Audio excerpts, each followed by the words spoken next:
La segunda sesión del seminario de biología teórica de este semestre. Hoy tenemos un local aquí de la Facultad de Ciencia, Mathieu Foy, que es director del LANS Biodit, que es el Laboratorio Nacional de Soluciones Biomiméticas para Diagnóstico y Terapia, que nos va a hablar de pues, construcción de lo que hacemos. para... Sí, exacto. Gracias, Mathieu. No, gracias a ustedes. Pues sí, voy a presentarles brevemente, bueno, voy a intentar ser breve para que podamos discutir un poco de lo que hacemos en las Biodits. Les voy a platicar un poco de la filosofía inicial de ese lab nacional, porque se creó y qué estamos haciendo hoy, y también qué nos gustaría ahora hacer con los matemáticos de la facultad. Entonces, es un laboratorio nacional de los de CONACYT, no sé si han escuchado hablar un poco de esa iniciativa, voy a ir muy rápido.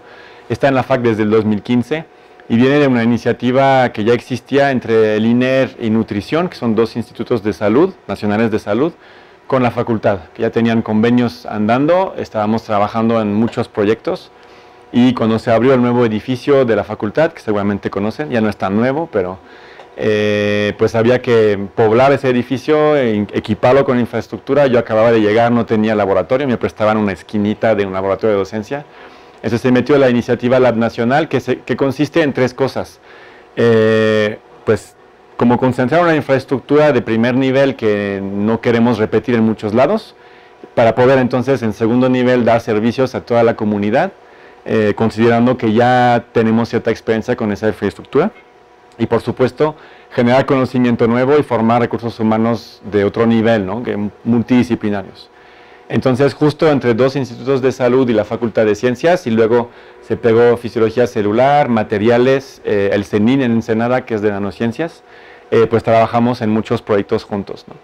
Entonces, mi laboratorio dentro del Lab Nacional se llama Micro y Nanotecnología, van a entender por qué la relevancia con el trabajo de ustedes. Entonces, les voy a platicar rápido de nuestro lab.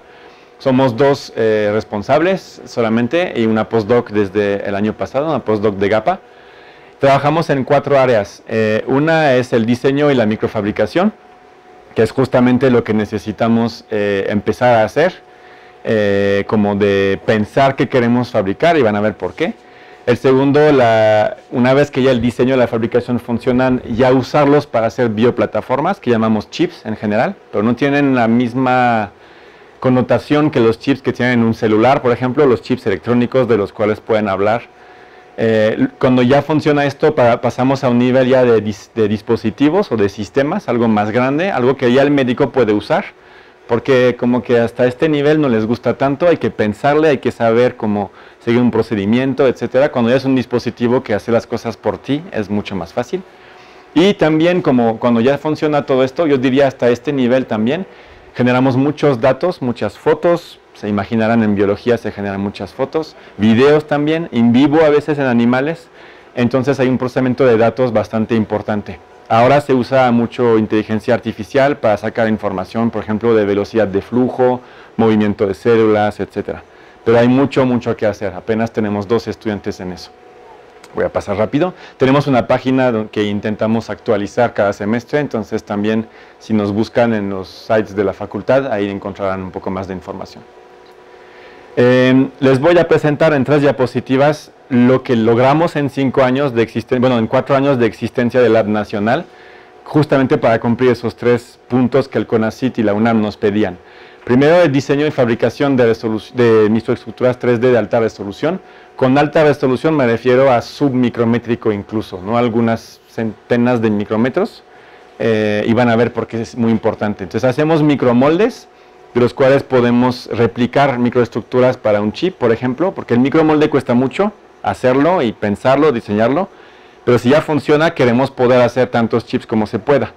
Entonces fabricamos un molde que es caro y luego ustedes pueden hacer muchos chips a partir de ese molde, ¿no? Como si fuera un Lego, y lo replican en silicón, si se pueden imaginar algo así. Secan el silicón sobre el Lego y lo pueden desprender y tienen el Lego en negativo. Eso es lo que hacemos. Pero fabricación de micromoldes sí requiere de mucha tecnología y mucha microestructuración, que es lo que yo hago. También hacemos piezas micromecánicas 3D. Aquí tenemos un resortito transparente, si lo alcanzan a ver.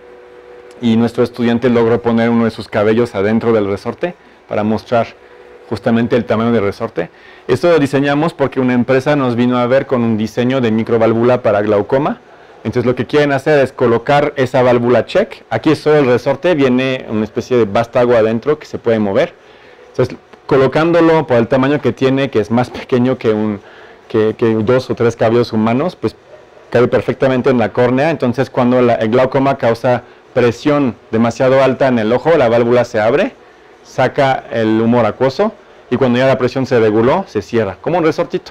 Entonces hay que calcular a qué presión se va a abrir y a qué presión se va a cerrar. Y ya funcionó en modelos sintéticos y lo están probando en animales. Entonces lo fabricamos en el Lab Nacional. Fabricamos este tipo de estructuras que a lo mejor les van a llamar la atención un poco después. Se usa mucho en cultivo celular actualmente para ver el impacto de la curvatura sobre células. Y los pilares que están aquí están hechos como, las curvaturas están hechas, perdón, de muchos pilares. Es porque esos pilares las células los pueden agarrar con sus adhesiones focales y deformarlos. Y conocemos la rigidez de cada pilar, entonces viendo la deformación con una ecuación sencilla, más o menos sencilla, podemos calcular la fuerza que cada célula ejerce. Se hace mucho en plano. La idea de este tipo de diseños que hacemos, pueden ver la escala, aquí esto mide 100 micras, ¿no? Eso mide 200 micras, entonces es muy pequeño. Las células se ponen ahí y van deformando las cosas en función de la curvatura. Entonces se diseñó en una especie de silla de montar a caballo, que tiene todas las curvaturas posibles. Entonces, gracias a la combinación de micropilar y de curvatura, podemos hacer muchos estudios interesantes. Y este es otro tipo de diseño que me gusta mucho como promover, porque muestra la resolución que tenemos. Aquí en esta última foto, eso mide 20 micras, perdón, 2 micras aquí.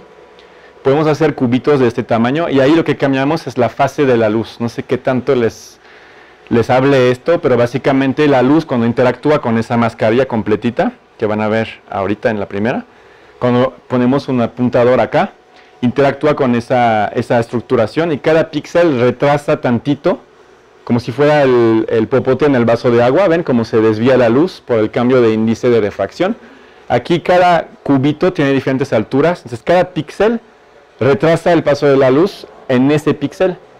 Entonces hay un cálculo que se puede hacer físicamente para escoger, yo quiero una imagen al final cuando paso el haz, que es la imagen del laboratorio aquí, con un haz así, pasándola a través de este, desfasa la luz y manda muchos haces para formar el patrón que queremos. En lugar de poner como una mascarilla y bloquear la luz, ahí es por fase. Entonces aquí, bueno, para proyectar algo de interés, una publicidad, lo que sea, no es muy interesante, es muy caro. Pero para generar haces con momento angular, por ejemplo, que la luz avance de cierta manera, que la podamos controlar, es muy importante. Entonces aquí en la FAC hay gente que trabaja óptica cuántica, quiere darle estructura a la luz, entonces usamos mucho eso. Para que tengan una idea, esa mascarilla sale como en 2,000 pesos fabricar, entonces pues parece muy caro, pero al final aporta mucho, ¿no? Entonces con Alejandro, por ejemplo, es de alrededor de medio milímetro, más o menos, se puede hacer. En total. La segunda vertiente que hacemos son los chips microfluídicos, que a lo mejor es algo que pueden necesitar aquí para hacer muchos experimentos. Esto, para ir más rápidamente, es para emular lo que pasa en vivo en un capilar, por ejemplo, o en una vena muy pequeña. Entonces la idea es fabricar esos microcanales en el cual podemos hacer fluir medio de cultivo, hasta hay personas que ponen sangre en un animal, etcétera. Pero tenemos que controlar muy bien la microescala para controlar el microflujo. Entonces es algo que se tiene que trabajar mucho también a microescala. Voy a repetir mucho la palabra micro, ¿no? Si saben que micro es una milésima parte de un milímetro, ¿no? Es un milímetro que ven en la regla, lo dividen en 1000, es una micra. ¿Ok? Entonces hacemos muchas cosas con eso. Tenemos tanto desarrollo actualmente que nos pueden pedir lo que quieran, que ven en un artículo, con la resolución que tengan, el tamaño que tengan, ya lo podemos hacer. Nos tardamos 3 años, pero ya nos vienen a ver de muchos lados y tenemos todos los procesos que se necesitan para poder hacerlos. Entonces no duden en pedírnoslos. Y al final tenemos un área muy importante también, como es de biomimetismo. Queremos imitar la naturaleza. Tenemos que ir a verificar que lo que hacemos es del tamaño que queremos.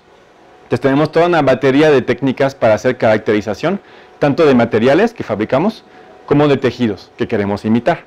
Por ejemplo, aquí es el interior de un hueso. ¿no? En la Facultad de Medicina quieren ver si se puede detectar si un hueso fue calcinado o no, ya sabrán para qué tipo de aplicaciones. Entonces estaban viendo una serie de caracterizaciones, ver la mecánica, ver la topología interna, etcétera. Entonces tenemos un tomógrafo infrarrojo, tenemos un microscopio de fuerza atómica que puede ver hasta nanómetros, casi átomos puede detectar, ¿no? Pueden ver aquí la altura, aquí 4 micras más o menos, y lo medimos en un cuadro de 20 micras por 20 micras. Es una puntita que va midiendo, ¿no? Tenemos también un equipo de micro y nano indentación. Este es una especie de esferita que viene a picar la superficie del material lentamente con 1 nanómetro de resolución, y entonces mide la fuerza que regresa al material.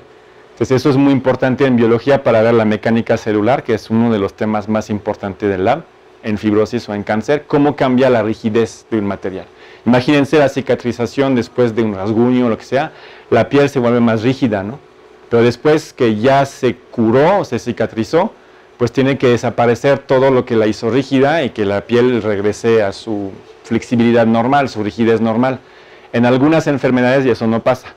En el cáncer, en la fibrosis, en órganos internos, también pasa este tipo de cosas. Entonces lo que queremos hacer es entender esos mecanismos, cómo la célula sensa la mecánica, y hay que ir a medirlo en los rangos que la célula puede medir. Entonces ese equipo lo puede hacer. ¿Ok? Todo esto, como es maduro, como son tecnologías maduras en el lab, que nos tardamos en hacer, ya damos servicios a toda la comunidad de la UNAM, incluso fuera, incluso a empresas, como vieron lo de la válvula. ¿Ok? Perdón que vaya tan rápido, pero me interesa mostrar los temas de investigación. Perdón, me regresé. Entonces, ¿por qué hacemos biomimetismo y por qué micro? ¿Por qué la microtecnología, no? En nuestro grupo de trabajo lo que nos interesa es trabajar fibrosis. En nuestro caso particular de pulmón, hay un grupo muy fuerte a nivel internacional que está aquí en México. Ani Pardo, es emerita de la facultad, es una de ellas, no sé si la conocen. Trabaja fibrosis idiopática de pulmón. Y tenemos gente en nutrición que trabaja fibrosis de hígado, que quieren entender, se sabe que si tomas alcohol o si te enfermas tienes fibrosis, pero quieren entender los mecanismos. Aún se desconoce mucho de todo esto. También trabajamos decisión celular, que es algo que ya queremos trabajar juntos, y envejecimiento en algo que se llama la transición epitelio-mesénquima, es de un tipo celular a otro, se puede dar una transición que queremos entender, y por supuesto en procesos de fibrosis. Entonces, ¿qué hacemos particularmente nosotros en mi lab en esos temas? Intentamos fabricar plataformas de mecanobiología. ¿A qué me refiero con eso? Queremos entender justamente la mecánica del tejido en el cual está la célula, la mecánica de la célula también, e incluso, no sé si conocen un poco, no sé si no hay GIS, si hay un GIS, la mecánica dentro de la célula, ¿no? Aquí está el núcleo, parte de una adhesión focal de la célula que toca el piso o el sustrato, y hay todo un aparato aquí que transfiere esa mecánica como si fuera un resorte, es un poco más complicado que esto, hacia el núcleo. Y la célula, de acuerdo a eso, toma una decisión. Sensa, entre comillas, su rigidez, la que está abajo, o alrededor, o encima, todo el tiempo, y toma una decisión. Tampoco es como capaz, no tiene cerebro ni nada, pero hay una decisión que depende de esa rigidez. Entonces, lo que nos interesa a nosotros en mi lab es la parte física o físico-matemática. ¿Cómo hace esto? Ya se sabe mucho, pero también se desconoce mucho. Para poder hacer esto necesitamos controlar justamente la mecánica que está aquí abajo y necesitamos ir a ver qué está pasando aquí adentro. Todo esto se llama mecanobiología. De hecho, es un tema muy amplio. Damos un curso de posgrado con Genaro juntos sobre esto, una parte biológica y una parte física, para que los chicos vayan aprendiendo todo esto. Y lo que nos importa mucho es justamente mantener el fenotipo de esas células que vamos a estudiar, que quiere decir que las queremos exactamente como están en vivo. No queremos que cambien.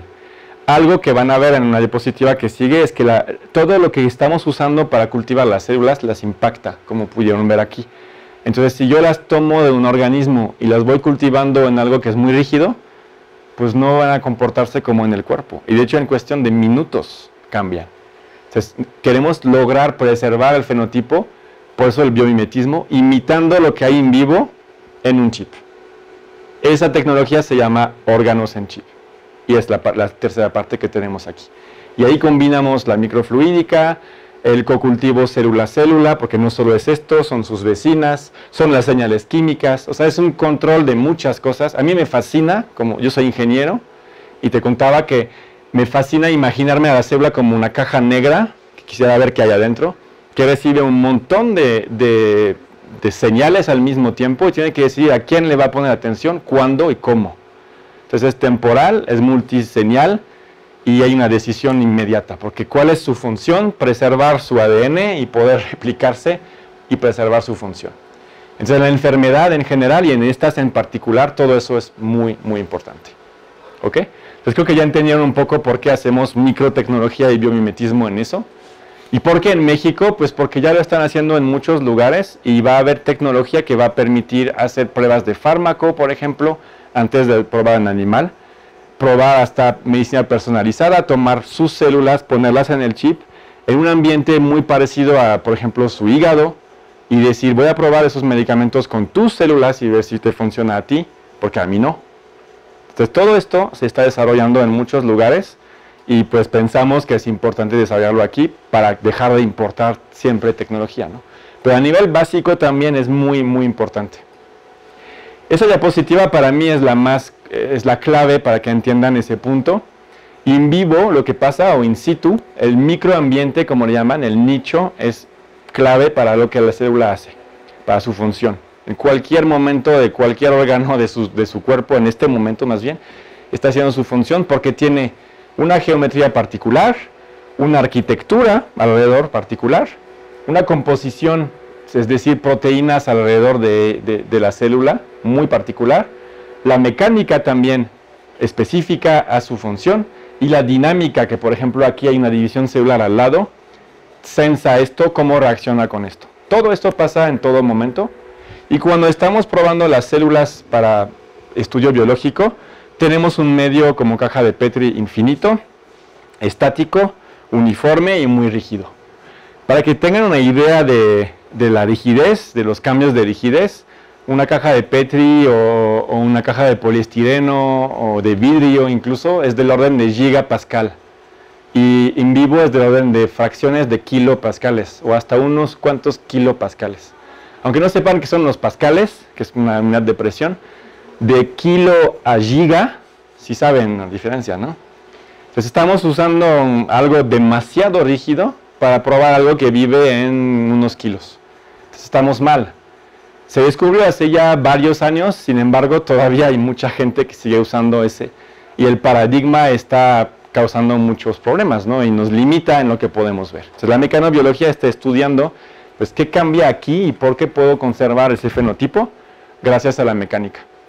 En nuestro caso particular, bueno, el pulmón del orden de 1 kilopascal con está sano y ya en 2 kilopascales es fibrótico. ¿Se imaginan? De 1 a 2. Si les doy 2 materias ahora con las manos de 1 y 2 no pueden saber la diferencia. Entonces la célula sí está totalmente diferente si es 1 o 2. Y la estamos probando en 2 gigapascales. En el hígado es todavía peor, el sano es de orden de 0.5 kilopascales, aquí me equivoqué. Es 500 pascales, 0.5 kilopascales. Y ya el fibrótico es 1.5. Entonces, y cuando ya es muy cirrótico es del orden de 5 kilopascales, no más. Entonces, ¿qué estamos haciendo? ¿No? Necesitamos construir otras plataformas. Entonces, ¿a dónde vamos ahora? Pues lo que queremos hacer es un órgano en chip de pulmón, que ya existe en Harvard, han hecho uno que funciona muy bien, con 3 tipos celulares, le ponen flujo de sangre, hasta lo infectan con bacterias para ver cómo se puede exactamente el sistema inmune, porque le ponen las células, van atacando las bacterias, etc. Hay videos en YouTube, se los recomiendo mucho, busquen pulmón en chip. Y el hígado en chip también, que hay mucha gente desarrollando algunos tipos de hígado. Lo que quiero insistir ahora con ustedes es que depende mucho de la pregunta que quieren hacer, cómo lo van a diseñar. Porque lo que pueden hacer no es imitar realmente un hígado o un pulmón, va a ser una unidad funcional mínima para una pregunta específica. ¿Qué quiero ver en este momento de esto?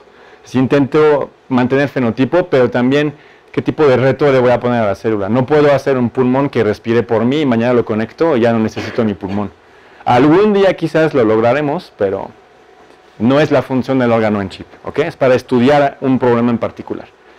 Y para esto, aquí es un chip microfluídico particular, aquí adentro no lo ven, pero hay muchas microestructuras todavía más pequeñas, del orden de 1 a 5 micras, que están acá adentro y que tienen su función. Entonces tenemos que saber microestructurar. También les dije que queremos controlar la rigidez, porque si no, no sirve para nada. Aquí ese silicón es del orden de megapascales. No es giga, pero tampoco es kilo. Entonces no nos funciona muy bien. Queremos cocultivo. Entonces aquí cocultivo quiero decir que la célula no está sola, tiene otras alrededor de otros tipos, porque esa comunicación es muy importante. En las señales es demasiado importante incluir eso. Y la microfluídica porque queremos un estrés parecido a lo que tendría el efecto del bombeo de la sangre, ¿no?, sobre cualquier órgano. Entonces todo eso lo queremos hacer. Por ejemplo, en pulmón, pues ya ustedes saben, siempre estamos respirando, o incluso cuando hablamos, entonces el saco alveolar que mostré aquí se va expandiendo. No mucho, pero sí se va expandiendo. Pues fíjense que cuando hicieron el pulmón en chip en Harvard, se dieron cuenta de que no funcionaba bien, la célula no respondía bien, como esperado, hasta que lo pusieron a respirar. Es decir, hasta que lo pusieron a deformarse, con un ciclo de 1 segundo, o sea, 1 Hz. Eso es lo que desencadenó una señal en la célula que mantuvo su fenotipo. Si no hacían esto, no tenían la célula que deseaban, no funcionaba, no dejaba pasar el oxígeno de la sangre, del aire, perdón, a la sangre. ¿Por qué no funcionaba? Porque le faltaba una señal. Entonces es muy importante poder controlar todo esto y para eso hay que saber muchas cosas del modelo que queremos estudiar. ¿De acuerdo? Entonces hasta la fecha la gente que trabaja pulmón, acuérdense, caja de Petri, células en plano, nunca están en un saquito, nunca se mueven, estaban muy lejos de lo que se necesita hacer. ¿Dónde podemos colaborar con ustedes? Me voy a enfocar en la parte de rigidez, porque hay cosas que me gustaría que conocieran si no las han visto. Aquí tomé 2 o 3 artículos nada más. Si empiezan a buscar esos temas van a encontrar muchos, pero esos son los que yo personalmente recomendaría, ¿no? Son trabajos que están viendo a las células como si fuera materia, como si fuera pues, un polímero, por ejemplo. En este caso, materia activa son como cristales líquidos, por ejemplo. Entonces, como ven, esto se parece un poco más, según yo, a los diagramas que se pueden imaginar ustedes, porque cuando ven las células biológicas y les muestro fotografías de fluorescencia, no sé qué tanto se pueden representar. Entonces, existen muchos modelos para representarse un cultivo celular en plano. Uno es el módulo de Potts, que es básicamente dividirla como en píxeles y darles una forma. Otro es el modelo de vértices, justamente para poder detectar dónde están las células, porque no sé qué se imaginan ustedes, pero cuando les dan una foto de un cultivo, les van a decir, aquí hay células, a ver, dibújame cada una de esas células, dime dónde están, porque lo que nos va a interesar es seguirlas en el tiempo, a ver si se mueven, a ver si se contraen, si se expanden, porque es lo que hacen cuando responden a la mecánica. ¿Cómo voy a saber en todo el tiempo cómo está la célula? ¿Alguien ha trabajado en segmentación, en imágenes, aquí? ¿Saben qué es la segmentación? ¿No? Es justo determinar dónde están las formas que me interesan en una imagen. Es decir, tomo una foto de flores, por ejemplo, y quiero que un algoritmo me detecte dónde están cada una de esas flores. Entonces, primero tengo que decir qué forma tienen, qué tamaño pueden tener, etcétera, y luego hay algoritmos que permiten detectarlo. Pues cuando se mueve, que es un video o que son muchas fotos, ¿cómo voy a ver dónde están las células? Y esta en particular la quiero seguir. ¿Cómo lo voy a hacer? Hay marcadores que usan en biología que delimitan las membranas, pero cuando ya se tocan, no funciona igual. A veces no funciona tan bien, a veces no brilla tan bien, entonces es muy difícil seguir. Entonces los matemáticos que adaptan los modelos de materia activa a las células dijeron, tengo que tener un algoritmo que sea sólido, que me pueda permitir detectarlas, y son estos. Luego empezaron a ver que hay como modelos dinámicos muy comunes en células cuando están en efecto colectivo, que es pues el estiramiento, la curvatura, el bending, como que se van moviendo de forma colectiva, o el splaying, que se van separando así a partir de una especie de núcleo. Solo estos son los que van a usar a nivel colectivo. Luego van a ver la parte nemática, el arreglo nemático, como si fueran partículas. ¿Conocen un poco eso? ¿Han escuchado hablar de eso? ¿Saben qué son los cristales líquidos? ¿No? ¿Tampoco? Los cristales líquidos se usan mucho ¿en qué? ¿Sí han escuchado un poco de cristales líquidos? La palabra, por lo menos, cristal líquido. ¿En qué los han escuchado hablar de eso? Las pantallas, ¿no? ¿Y por qué están ahí? ¿No saben?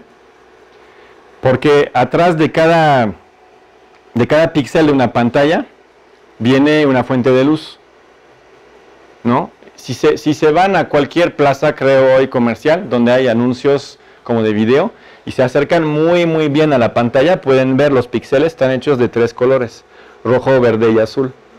Y con esos 3 colores, incluso en su pantalla de compu, si van con una lupa, los pueden ver. El celular es más difícil porque es más pequeño, pero se pueden ver. Siempre son 3 colores, y jugando con el nivel de cada uno de esos 3, podemos hacer muchos colores, como en ese proyector también. ¿Sí sabían eso? ¿Un poco? Pues ¿cómo controlo cuánto sale de rojo, cuánto sale de verde y cuánto sale de azul? Poniendo cristales líquidos enfrente. ¿Por qué se llaman cristales líquidos? Porque son cristales que se pueden mover, que tienen cierta flexibilidad para acomodarse, y en este caso se acomodan con voltaje. Entonces pongo una diferencia de voltaje entre las dos extremidades y los voy alineando. Entonces imagínense, quizás es un poco burdo, pero imagínense granitos de arroz en un plato. Si pongo poquitos granitos de arroz, como tienen cierta elipticidad, o sea, no son centros simétricos, pues, tienen cierta deformación, se van a arreglar como quieran, porque hay espacio. Pero si yo quiero llenar el plato de granitos de arroz, pues está limitado porque se van a poner así, va a haber muchos huecos. Quiero llenar lo más que se pueda, pues se van a tener que alinear. Pero no todos así, sino que se van a empezar a deformar, van a empezar a tener este tipo de deformaciones, ¿no? En el efecto colectivo. Entonces un cristal líquido, imagínense que está hecho así, y que en esa dirección, bien ordenados todos, la luz pasa completamente. Si le pongo una diferencia de potencial en estos cristales líquidos de las pantallas, voy a desviar estos dos clics, así, con una diferencia de potencial, porque responden a esa diferencia. Pasa un poquito menos luz. Y luego le aumento tantito el voltaje, deformo más, pasa todavía un poco menos de luz. Entonces con una diferencia de potencial de 5 volts, que es lo que se usa, puedo controlar qué tanto lo voy deformando, y si los pongo todos así ya no pasa nada. Entonces puedo controlar de no pasa nada de luz a pasa un poquito, un poquito, un poquito, un poquito, hasta todo. Y con eso controlamos cuánto pasa de azul, cuánto pasa de verde y cuánto pasa de rojo. ¿Sí me siguen un poco con eso? Bueno, lo que vieron ellos es que las células, cuando se estiran tantito, porque redondas no son, se tienen que acomodar de cierta manera para hacer un tejido. ¿Cómo se van a acomodar? Pues no sabemos bien, pero la teoría de todas las matemáticas de los cristales líquidos se aplican muy bien.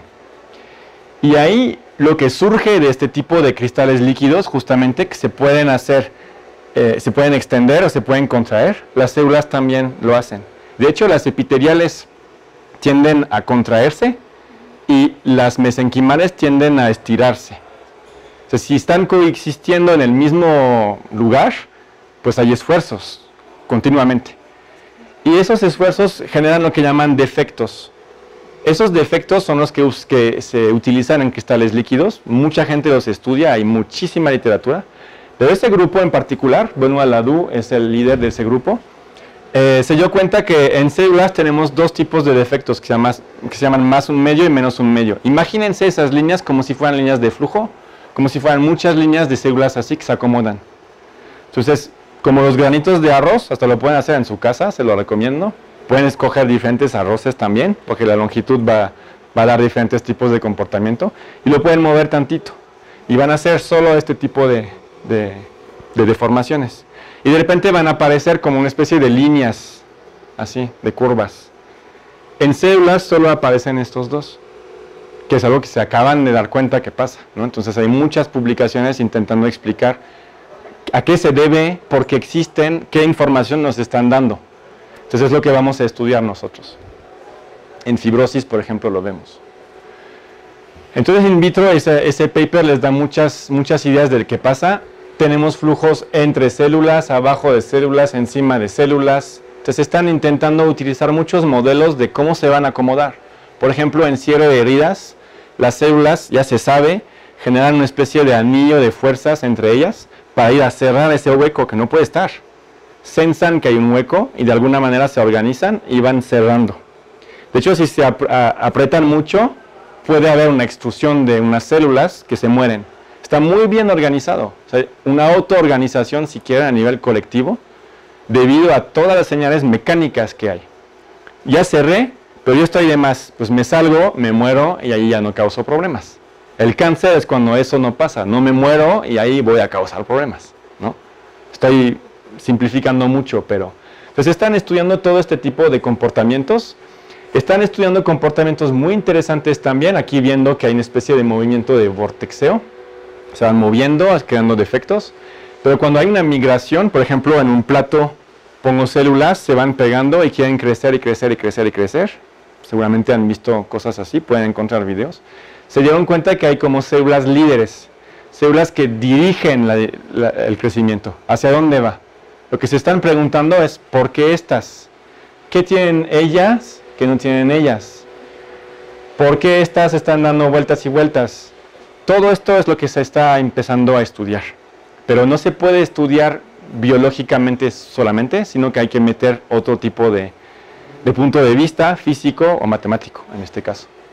Entonces, lo que vieron también es que, por ejemplo, si tenemos dos conjuntos de células aquí, en algunos casos se van como a acercar, justamente para cerrar una herida, por ejemplo. Hay señales químicas aquí que hacen que, uy, tengo que ir a cerrar esto.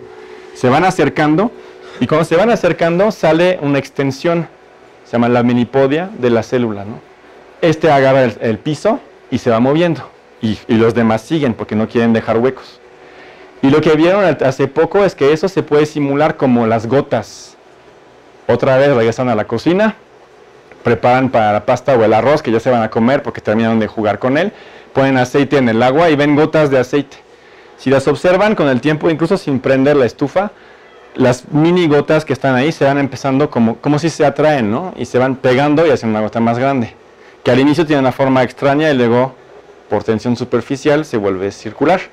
Y otra vez se van pegando y al final, si le dejan mucho tiempo, solo hay una sola gota de aceite sobre el agua.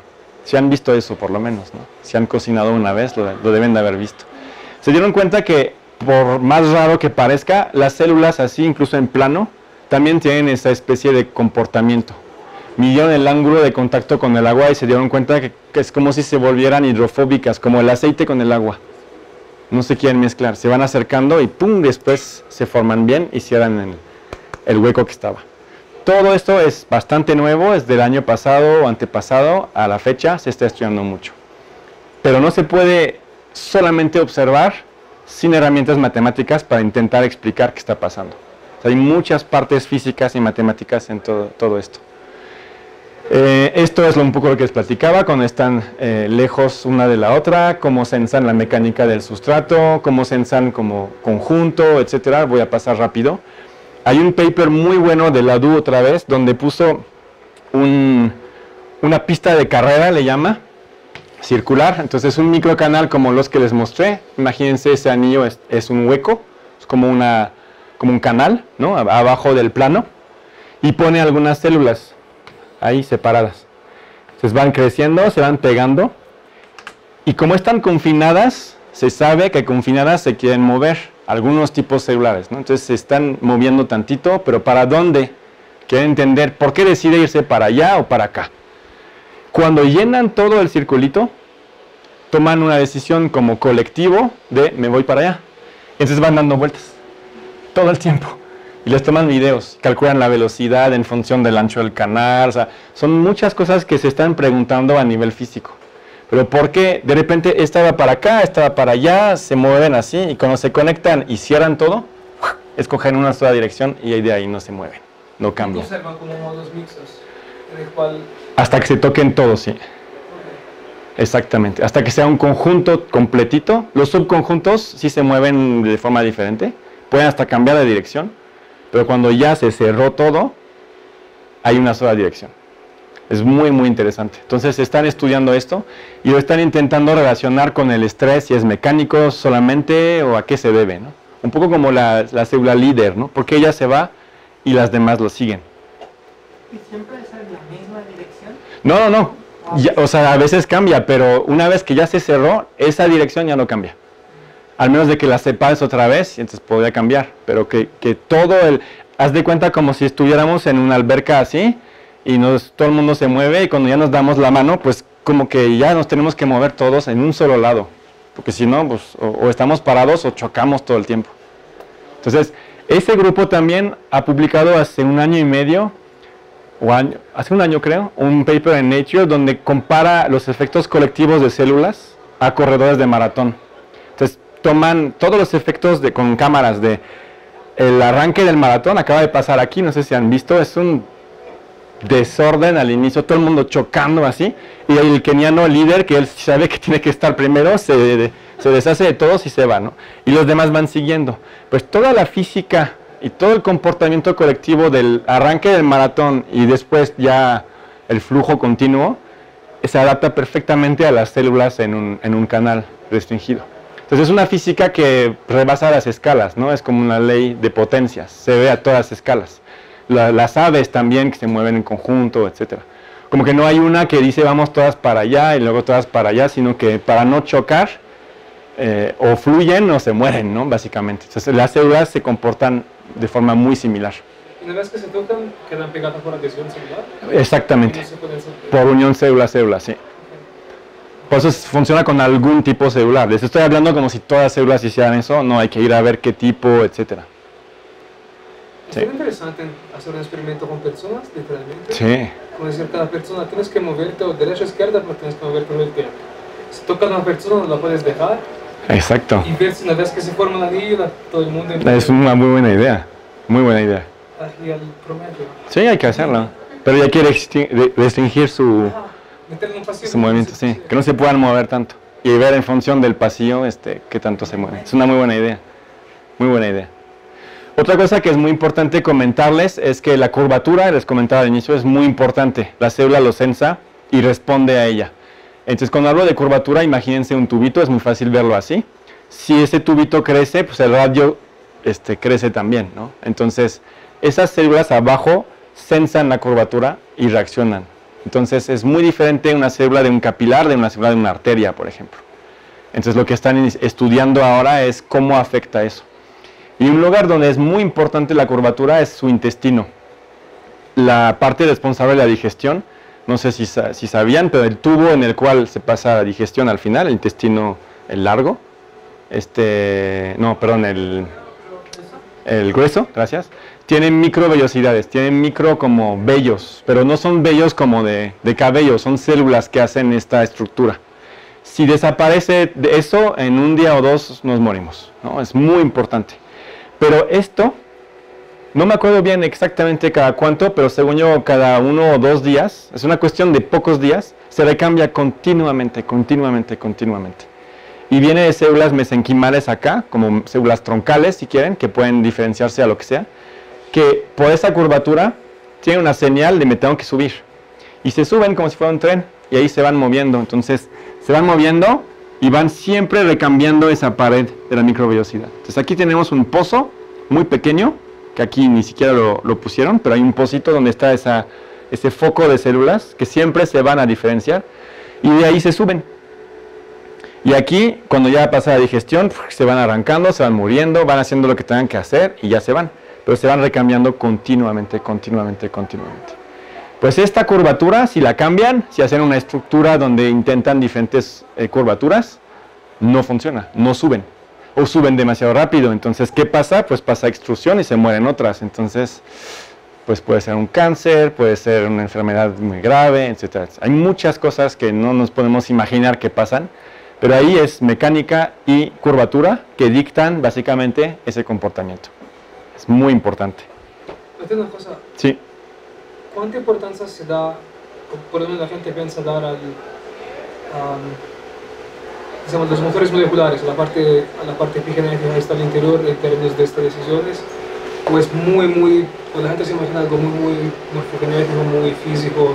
Es que ese es un problema que tocas muy importante. En general los dos mundos no se hablan mucho. Okay. Los dos saben que existe el otro, saben la importancia del otro, tampoco dicen que no es importante, pero es difícil hacer que se combinen. Hay pocos grupos que lo están haciendo. Yo creo que aquí en la UNAM tenemos la oportunidad de hacerlo por toda la gente que se interesa a esos temas. si logramos tocarnos y colaborar, creo que se puede hacer. Nosotros tenemos una colaboración con ELISA, justamente en buscar el papel de la rigidez en algunos, en algún mapa epigenético en el hígado, por ejemplo.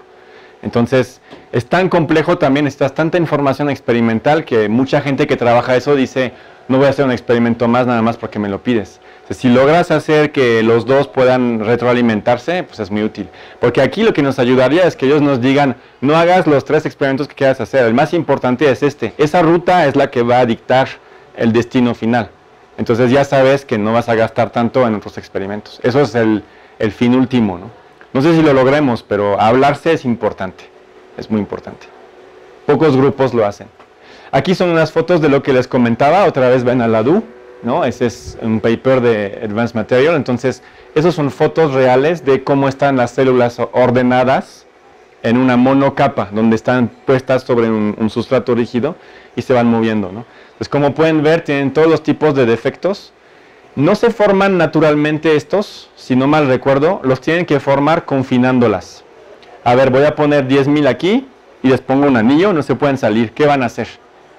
Como están proliferando, pues tienen que acomodarse, ¿no? Entonces forman diferentes tipos de estructuras. Lo que quieren entender es por qué forman una o la otra, a qué se debe que formen una o la otra. Las que sí se forman más naturalmente, como autoorganización, ahí reconocen los granos de arroz que les comentaba, los van a ver en la noche, que lo hagan. Quiero sus fotos. Esto sí se forma naturalmente. Y a mí me interesa mucho esto de la autoorganización, ¿no? ¿Qué dicta eso? Pues son leyes físicas, porque los cristales líquidos se acomodan así porque pueden, no porque piensan. ¿Ven? Entonces la parte de la célula decide irse para allá, ¿decide o las leyes físicas la están obligando? ¿No? Es lo que nos interesa mucho ver. Es la primera vez que alguien toca ese tema, ¿no? Entonces la gente que es experta ahora en cristales líquidos está empezando a interesarse a eso porque saben todo. Dicen, ¿por qué no entrar en el mundo bio también, ¿no? Y se va a empezar a retroalimentar mucho. Aquí otros ejemplos donde se ven mejor las células. Ustedes ven, no sé si alcanzan a detectar las líneas en rojo aquí, bueno, como guinda. Eso es un algoritmo. Desarrollaron un algoritmo para, a partir de los videos, detectar dónde están las células, cómo se comportan.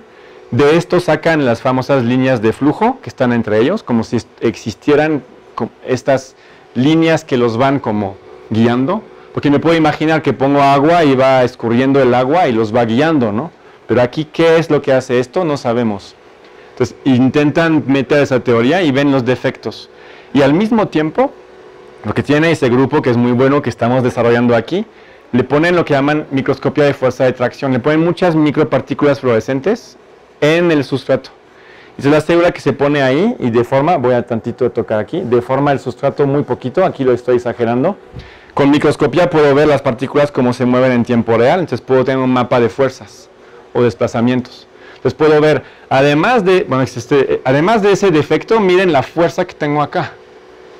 Es una fuerza positiva, van hacia allá.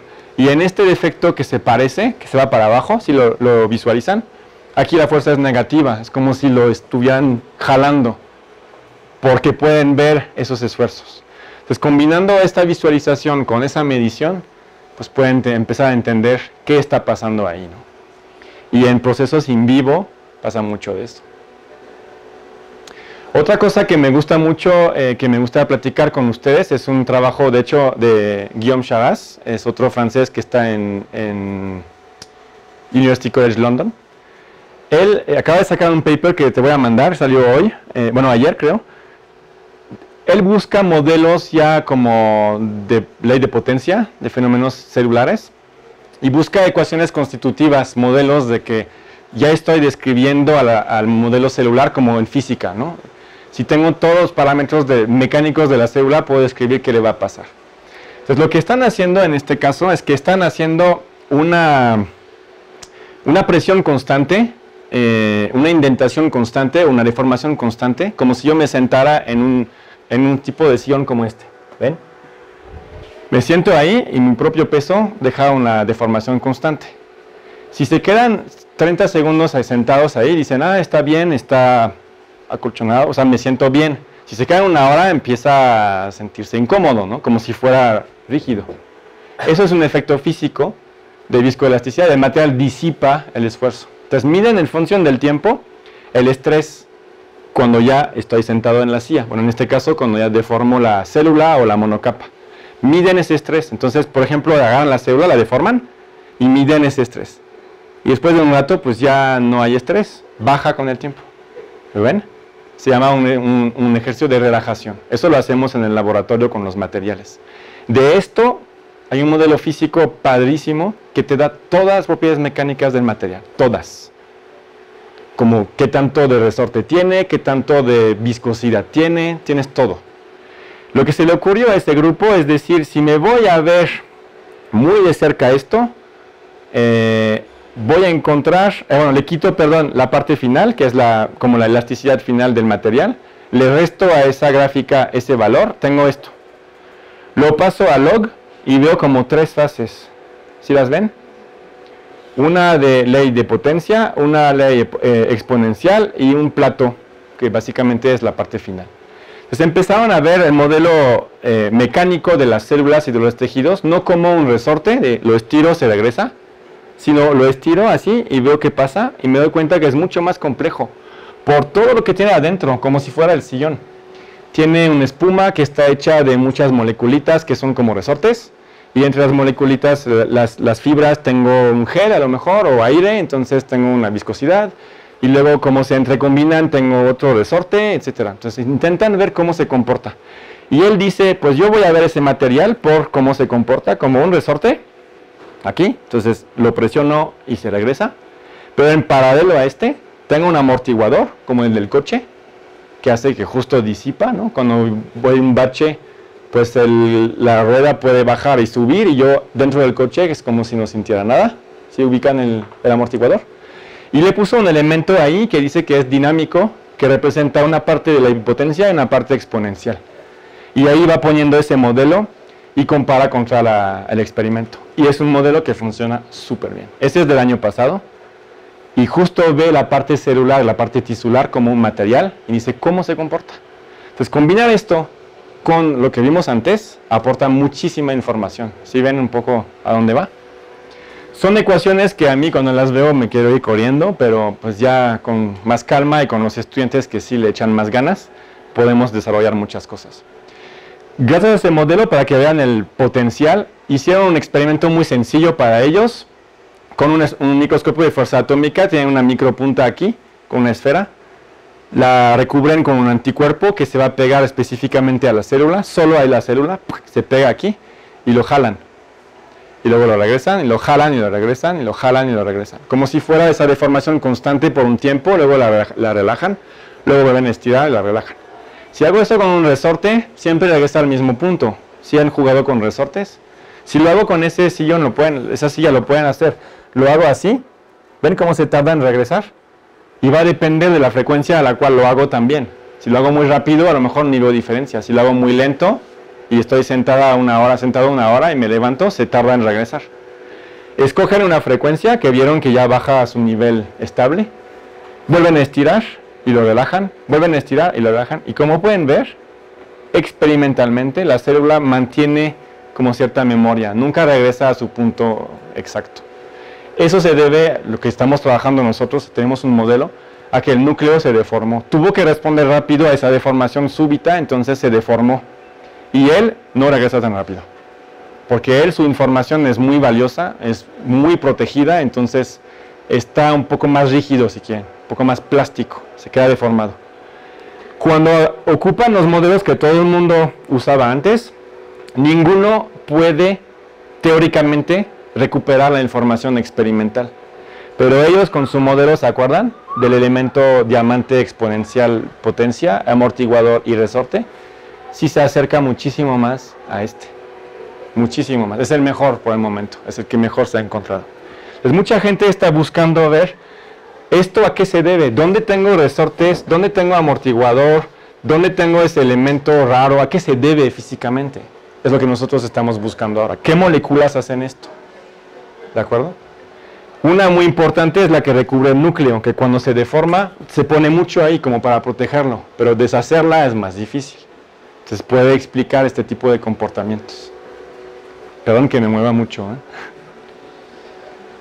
Entonces ya combinando un poco de los dos, ahora están intentando ver, otra vez está Sharaz aquí, están intentando ver modelos más complejos de competencia entre células, heterogeneidad. Tengo el cocultivo, una epitelial con una mesenquimal, ¿qué va a pasar? Tres cosas pueden pasar, perdón. Una coexistencia, y habrá que ver por qué hay coexistencia y cómo se organizan esas coexistencias. Cada una tiene una función diferente y una forma diferente. Un sorting sería como una especie de selección, organización, donde algunas se van a juntar todas y las demás alrededor. O sea, se juntan por grupos, pues, por eso sorting. O una eliminación. Hay una que va a ganar sobre la otra. Que eso es lo que pasa un poco en poblaciones de animales, ¿no? Al final, como los seres humanos, desaparecimos a todo. Esos son los tres casos que están estudiando y meten mucha batería de algoritmos matemáticos para intentar explicar qué pasa. ¿Y qué les interesa ver? Pues lo que llaman fitness. O sea, como en cuestión de evolución, si quieren. El fittest es el que va a sobrevivir. Entonces, ¿cuál es el fitness de la célula? ¿Cómo evoluciona, no? ¿Qué le pasa a la célula? ¿Puede crecer o proliferar? ¿Puede tener esfuerzos mecánicos sobre ella? ¿Puede hacer señalización de muchos tipos, químico o mecánico? ¿O se puede morir? ¿De acuerdo? Les meten 4 tipos de señales así, matemáticamente. Lo que es interesante de ese paper es que lo que meten como funciones, lo que definieron como ecuaciones, viene empíricamente en una observación. Hicieron experimentos, vieron cómo se pueden describir con ecuaciones y las meten en su modelo después, intentando ver cuál es el papel de cada uno de estos. Y luego hacen un experimento con células epiteliales de riñón, de perro, me parece. A una le quitan algo, que es la violeta, y la verde es la natural. Y quieren ver en función del tiempo qué pasa a cada población, cómo una aniquila a la otra, o cómo coexisten, etcétera, etcétera.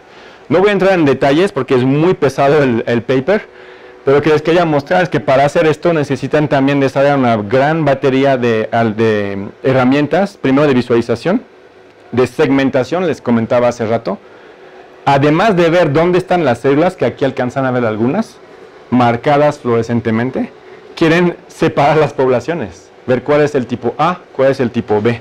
Aquí solo un experto puede decir, o un marcador, a lo mejor por cambio de color. Aquí lograron cambiar el color, entonces si se ve en gris una familia y en negro otra familia. Y luego quieren hacer un montón de algoritmos de detección, seguimiento en tiempo real, aquí les dan un nombre a cada una y las ven moverse, etcétera, y todo esto lo pasan en su algoritmo para empezar a detectar qué está pasando en competencia celular, heterogeneidad. Esto en cáncer, en fibrosis, en regeneración, en cicatrización, es demasiado importante. Este artículo es de este año también, entonces estamos a la frontera, no les estoy hablando de lo que se está haciendo ahora. Entonces también usan modelos, como les decía antes, de POTS, etcétera. Aquí sus ecuaciones, la densidad local, y voy a pasar un poco rápido en esto. Creo que sí. No sé qué hora es. ¿Cuánto tiempo me queda? Ah, sí, ya pasó. Entonces, justo eso lo había dejado por si había tiempo, que habíamos hecho en fabricación. No lo voy a detallar porque lo puse antes. Son muchos ejemplos. Les voy a mostrar solamente el gel que usamos. Controlamos la rigidez, podemos bajar a 500 pascales hasta 40 kilopascales, entonces tenemos los rangos fisiológicos. Las células se comportan diferente en función de la rigidez, ya lo tenemos en el laboratorio. Podemos incluir ese gel en placas de plástico, entonces usamos las placas que siempre se usan, o hasta el vidrio, pero no usamos su rigidez porque encima le ponemos un gel. Y no era tan fácil, es una publicación de este mes, de hecho, que la acaban de aceptar. Es un método de cómo colocar esto. Como pueden ver aquí, no era solo poner el gel, ¿no? Hay mucha química atrás de eso. Y nos permite hacer muchos estudios. También logramos estructura del gel y ver estos estudios. Ese es del laboratorio, de ver cómo los podemos confinar, ver abajo, arriba, qué les pasa. Curvaturas diferentes. Acá a la izquierda tienen el diseño, la respuesta celular. Diferentes tipos, ver la competencia entre la mecánica y elementos químicos. En nuestro caso gano la mecánica, si es muy suave la señal no la ve, entonces en teoría de control es muy interesante ver qué está pasando ahí. Los defectos de los cuales hablaba, ¿no? Tenemos que detectar dónde están las células. Eso se hizo a mano. No tenemos algoritmo ahora que lo permita determinar. Y los defectos de los cuales hablaba. Terminaré con eso rápido. Este es un tejido epitelial. Ese es un tejido mesenquimal. Son fibroblastos. Ese epitelio de pulmón, como pueden ver en monocapa, cuando le aplican el algoritmo, podrían decir hay muchos defectos aquí, pero no, porque la definición del defecto tiene cierto tamaño, etcétera. No hay defecto, se dice que hay bajo orden, alta densidad. Pero ya cuando hay defecto, ¿Qué es el algoritmo? es un algoritmo que tú le pones a esa foto del detectar las líneas de convolución, justamente, dónde están esas líneas entre células, y te las trazan. Y después detecta a partir de eso si hay defectos o no y de qué tipo es el defecto. Entonces aquí, en la foto se veía, el algoritmo lo confirmó, hay un defecto aquí. Ese es un fibroblasto. Se sabía que pasaba, ¿no? Son fibroblastos de pulmón humano normal y estamos comparando contra los fibróticos y cambia. Entonces es muy interesante ver qué va a pasar con esto. Aquí ya con TGF-beta, que es una señal de cámbiate a más mesenquimal, hay más defectos, entonces más actividad. Y eso es lo último, podemos tener el gel dentro de los microcanales, entonces básicamente les decía, tenemos todo maduro, sí podemos controlar la rigidez, el microflujo y la estructuración en un chip y podemos hacer este tipo de estudios. Nos falta algo muy importante, me voy a la última para los agradecimientos, perdón. Nos falta algo importante, lo que hacemos hoy es tomar fotos, muchas fotos, entonces se turnan los estudiantes y el problema es que las células viven en la incubadora y cuando las sacas a tomar fotos, pues las estás estresando, no te puedes quedar mucho tiempo, las tienes que regresar a la incubadora.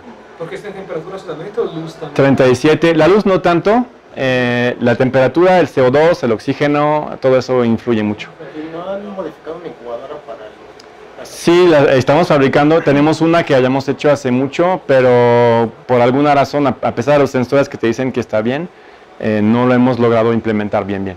Tenemos que hablar con Alejandro porque queremos hacer básicamente la misma cosa. Ok. Esencialmente desarrollar un prototipo de alguna manera, en Plex o las lo que sea, con controladores de temperatura, pues, oxígeno, lo tenemos aquí. Está justo la versión final que ya queremos implementar bien con microscopio USB, para no usar también el microscopio que todo el mundo usa para otras cosas. Okay. Sale este semestre, entonces si sale bien, pues se les vamos a dar también. Ya tenemos un estudiante que se va a dedicar solamente a eso. Okay. Entonces, si nos dan unos meses más, debería de salir. No, mañana. Hablamos con ella. Pero yo creo que sí va a funcionar. Y ahora metimos una solicitud a CONACYT de un microscopio de registro, todo con la incubadora integrada, que cuesta mucho dinero, que sería también parte del Lab Nacional, y si nos lo dan, pues ya nos pasa a otro nivel. Pero pues ya ven, hay mucho que trabajar. Yo fabrico los chips, tengo idea de lo que quiero buscar, entiendo esa física, la estoy estudiando cada vez más, me gusta la autoorganización. Los biólogos cultivan, nos dan toda la información que necesitamos, entonces ahora con ustedes creo que podemos hacer mucho más. Gracias por haberme escuchado. Fue muy denso, pero había mucho que decir. Gracias. No sé si tienen más preguntas que quieran hacer. Yo tengo una, no tanto el tema, sino más bien como este tipo de cuestiones en las que tienen que desarrollar el material que les hace falta y eso. Si más que nada me gustaría, me interesaría ese tipo de trabajo, cómo se puede colaborar con eso. Pues puedes venir al laboratorio cuando quieras, si quieres nos escribes siempre digo eso y cuando vienen no estoy, sí, nos escribes un correo y nos podemos sentar a platicar lo que te interesaría hacer. Sí, es que no soy de física ni de matemáticas. No importa. Sí, no importa, yo también soy ingeniero. Sí, no importa para nada, al contrario, todas las ideas son buenas, nos retroalimentamos siempre de... ¿Dónde está el laboratorio? En el nuevo edificio de la Facultad de Ciencias, por el área de comida. En la planta baja está mi laboratorio y el del INER. Arriba hay dos de biología sobre el pulmón, justamente, fibrosis pulmonar. Y en el tercero son de biomédicas. Okay. Nosotros estamos en la planta baja. Dice Lance Biodit en la puerta. Okay. ¿Cuál es el correo? Ah, sí. Mi correo creo que estaba hasta arriba. Sí. Aquí está. Hay un guión bajo aquí, perdón. No ayuda que lo pongan ahí. Yo alguna vez vi unas imágenes, me parece que eran de cáncer de pulmón y bueno, células de pulmón igual medía de fuerza atómica, ¿no? Entonces lo que se medía era que las células enfermas se movían como con pseudópodos, ¿no? Así, en movimientos androides, y pasaba algo curioso, que si encontraban una célula normal, como que la absorbían, la embebían. La embeben y sale, ¿no? Después. Ajá, la embeben y finalmente o esa célula se muere o se diferencia, ¿no? Y en cambio si se ponían en contacto dos células enfermas, como que se reconocían, y entonces el crecimiento empezaba a ser nuevamente hacia afuera, ¿no? Digamos. Entonces no sé si hayan visto algunas cosas desde el punto de vista físico, ¿no? De los contactos. Sí, justamente el paper de competencia célula-célula va en esa dirección. Ahora lo hicieron con un tipo celular que tenía a la mano, sencillo de modificar, etcétera, pero justo es la primera vez que lo muestran. La herramienta ya está, nos dijeron si la necesitan, se la damos. El chiste es justamente, si te interesa ese tema, pues aplícalo a ese problema.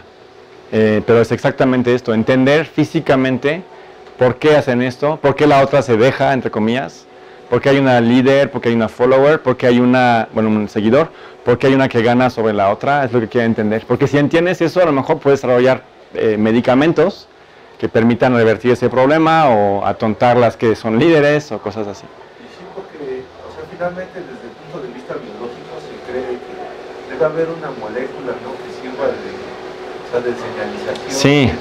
Ya cambiando la perspectiva. Exacto. Puede ser el mismo microambiente. O la combinación de dos, o una que le gana a la otra. De repente, el fibroblasto viene a reparar algo y se tiene que ir después. ¿Por qué deja de irse cuando hay una enfermedad? ¿Qué está pasando ahí? ¿Es químico, es mecánico, es de los dos? Igual la regeneración hepática a mí me fascina porque te podías cortar una parte de tu hígado y vuelve a regenerarse al tamaño idóneo. Si te trasplantan un hígado de una persona de 12 años, en 15 días tomo el tamaño necesitado. ¿Cómo saben las células dónde parar? Hay un paper de unos japoneses, creo que dice, ¿cómo sabe un hepatocito el tamaño del órgano completo, ¿no? Pues sí hay muchas cosas de señalización química, pero para mí también hay mecánica. Para mí también la presión que está ahí te dicta de, no, pues ya no siento presión, ahí me paró. Hay que estudiar esto, justamente. Es otro punto de vista que físico, donde se necesita mucha matemática y otras cosas también, pero sacar datos es importante, pero ya sentarse a analizar y ver qué interesante, porque te digo, eso de la autoorganización, si no has leído sobre esos temas, ni lo ves en las fotos de los estudiantes. De repente yo brinco así de, ay, ¿qué pasó aquí? Ah, no lo había visto. No se fijan en eso porque buscan otras cosas.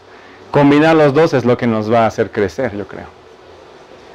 Sí hay que verlo como física, un poco. Y no les hablé del nivel intercelular, pero es un mundo también impresionante de acción, reacción, respuesta, señales, todo el tiempo, ¿no? A nivel de la adhesión mostraron que dura un segundo, ¿no? La frecuencia de que va censando su sustrato, la célula, es del orden de un segundo. Y hace 2 semanas salió un paper muy grande en Nature donde mostraron que sí, pero es como una ramificación con deditos, y esos deditos es de 20 milisegundos, esa frecuencia. Entonces hay tiempos hasta de días en el núcleo, tienes todas las escalas de tiempo dentro de una célula, como un sensor de muchas cosas. Entonces hasta verlo no sabes cómo interpretar o cómo analizar o cómo modelarlo. Esa es la parte interesante. Una de las partes interesantes. Entonces ves, hay mucho trabajo. Pero espero que haya cosas que les puedan servir en lo que hacemos y no duden en acercarse a ver cómo podemos colaborar. Muchas gracias.